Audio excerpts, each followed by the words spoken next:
The knocking began at exactly 12:47 a.m. It was soft at first, almost polite. 3 slow taps, then silence.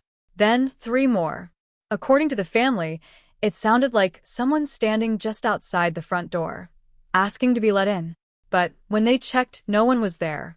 The house sat at the edge of a narrow road, surrounded by empty land and scattered trees that barely moved even when the wind picked up. It belonged to the Rahman family, who had lived there for nearly 11 years without incident. Neighbors described them as quiet, religious, and routine-driven. Nothing about their lives suggested anything unusual until the first night of the knocking. On that night, Mr. Rahman woke up thinking it was a dream.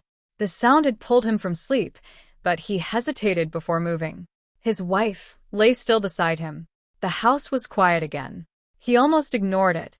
Then it came again. 3 knocks. Clear, hollow, deliberate. He got up, walked down the narrow hallway, and stood at the door. For a moment, he just listened. The silence on the other side felt unnatural, heavy, like something waiting. He opened the door quickly. No one. The porch was empty. The dirt path beyond it stretched into darkness. There were no footprints, no movement, no sound of anyone running away. Just the faint hum of distant electricity lines. He closed the door, locked it, and returned to bed. He didn't mention it the next morning. But the next night, at 12:47 a.m., the knocking returned. This time, both he and his wife heard it. She described it later as too controlled to be random. Not like a branch hitting wood or wind shifting something loose. It had intention. 3 knocks. Pause. 3 knocks again. Mr. Rahman opened the door a second time. Again, nothing. They began to check the windows, the back entrance, even the roof. They assumed it might be children playing a prank or someone passing by late at night. But no one was ever seen. By the third night, they stopped opening the door. Instead, they waited.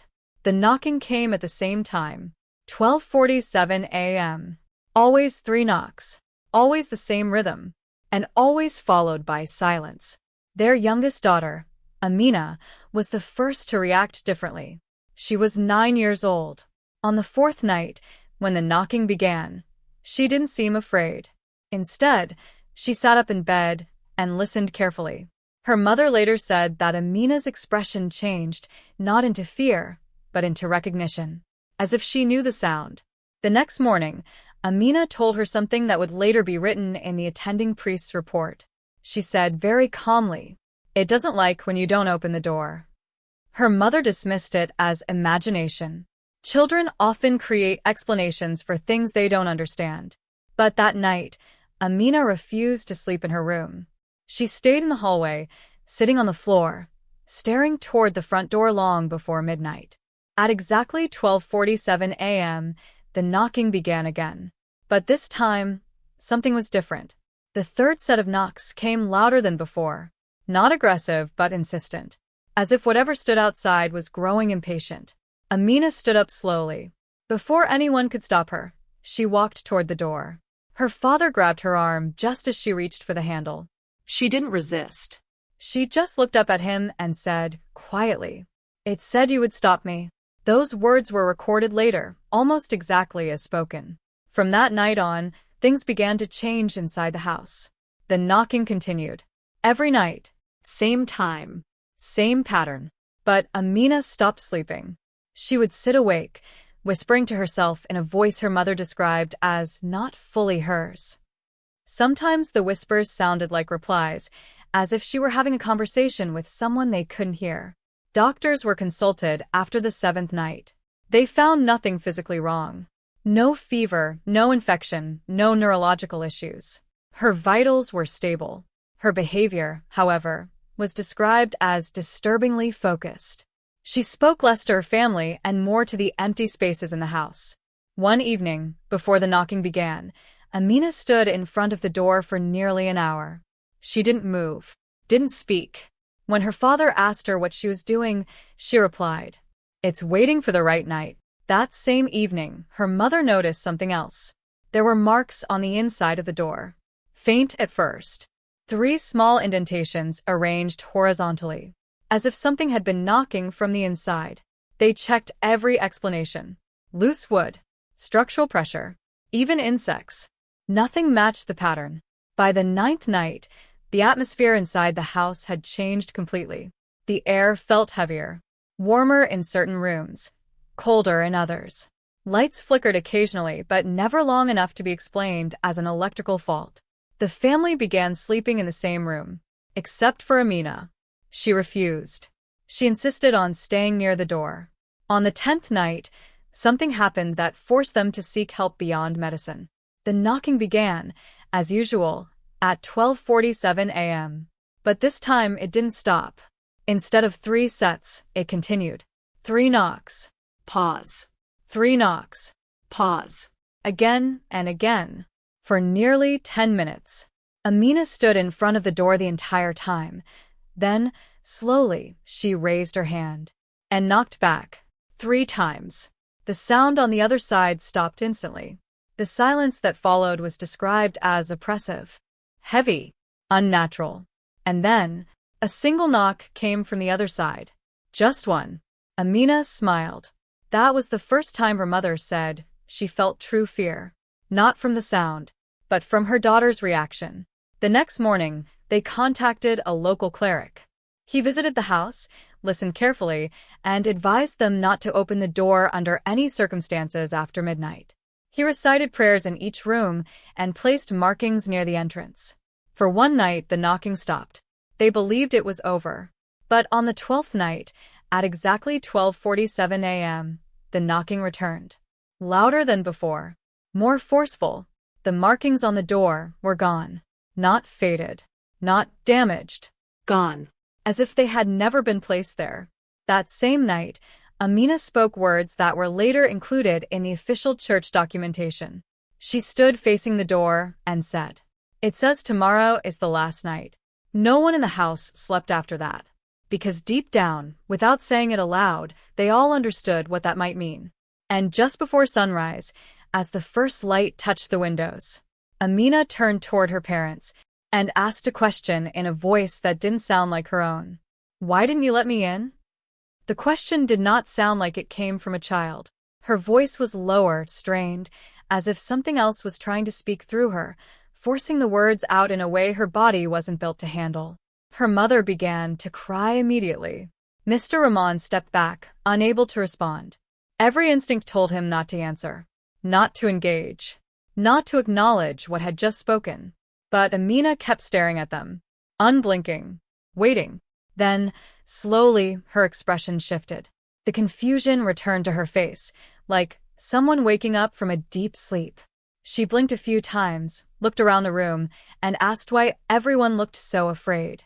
She remembered nothing. That morning, the cleric returned. He listened carefully as the family described everything, every knock, every word, every change in Amina's behavior. He examined the door again, running his fingers across the wood where the marks had once been. He said very little.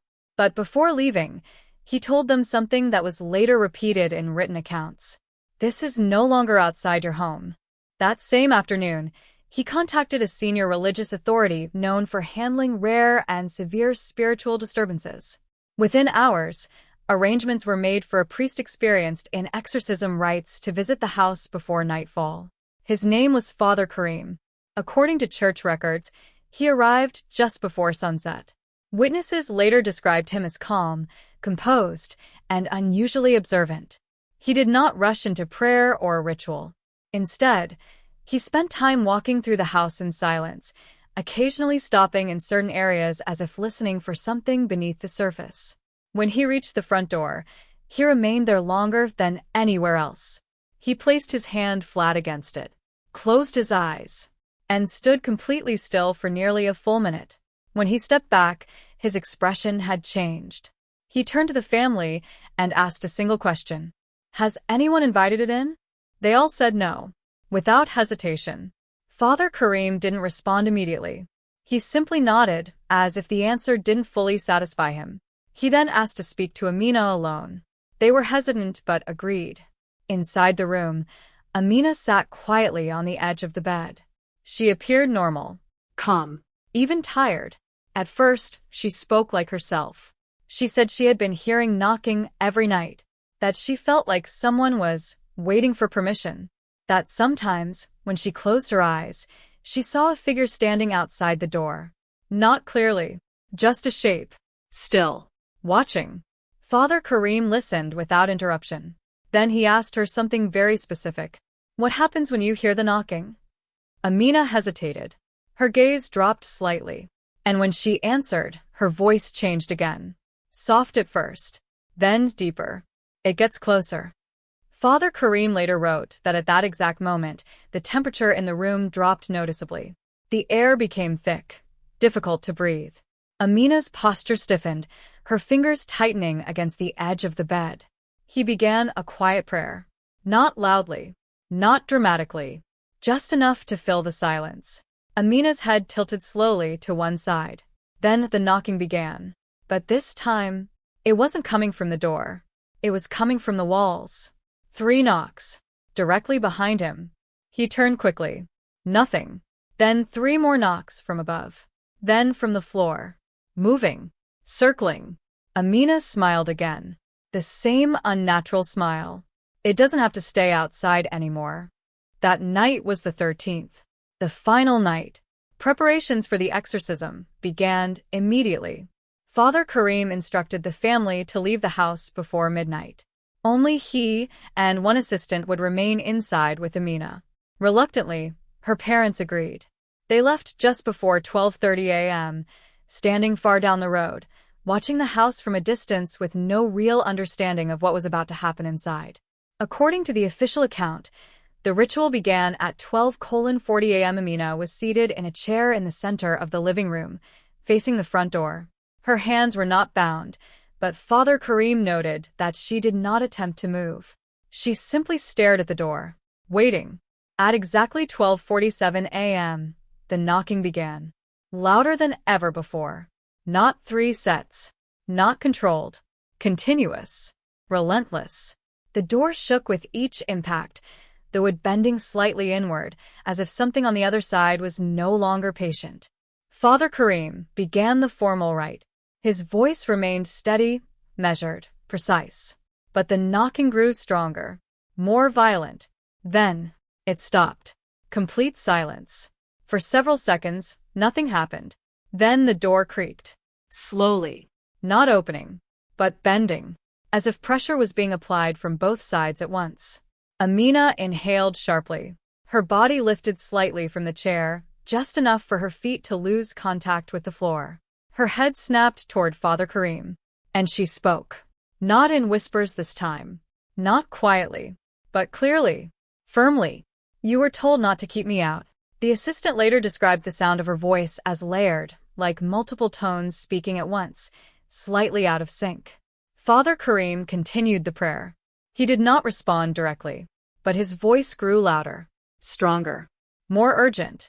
Amina's body began to shake violently. The lights flickered rapidly. The knocking returned, this time from inside the door. 3 knocks. From within the wood itself. The same pattern that had been appearing for days. Then cracks began to form across the surface. Thin at first, then spreading, like something pressing outward, trying to emerge. Amina screamed, but the sound was not entirely hers. It shifted mid-cry, distorting into something deeper, harsher, almost mechanical. The assistant stepped back, but Father Kareem moved closer. He placed his hand firmly against Amina's forehead and continued the rite without pause. The air in the room became unbearably heavy. The temperature dropped suddenly. Breath turned visible. And then, the door broke. Not open, but inward. A sharp, splintering fracture down the center. And from that fracture, darkness. Not shadow. Not absence of light. But something thicker. Something that seemed to move on its own. It didn't enter the room. It reached, extending just slightly beyond the broken surface. As if testing the space. Amina's body went completely still. Her eyes widened. And for the first time, she looked afraid. Truly afraid. Her voice returned, but it was no longer controlled. It lied. It said, I opened it. Father Kareem's voice rose sharply. The prayer reached its final sequence. The room seemed to contract around them.